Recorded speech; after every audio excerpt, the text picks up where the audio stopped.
కాశీ నుంచి వచ్చిన లింగం పూర్వం ఒక మహర్షి లేదా భక్తుడు కాశీ విశ్వనాథుణ్ణి దర్శించుకొని అక్కడి నుంచి శివలింగాన్ని తీసుకొచ్చి ఈ గూడలి కొండపై తీరాన ప్రతిష్ఠించారని స్థానిక చరిత్ర చెప్తోంది. కాశీలోని విశ్వనాథుడే ఇక్కడ సంగమేశ్వరుడిగా కొలువై ఉన్నాడని నమ్మడం వల్ల దీన్ని దక్షిణ కాశీగా పిలుస్తారు.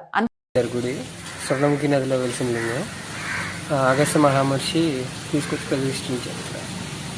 చోళకాలం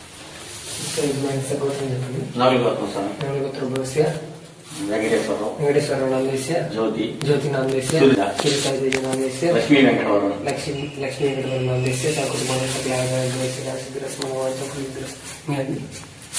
అంతే.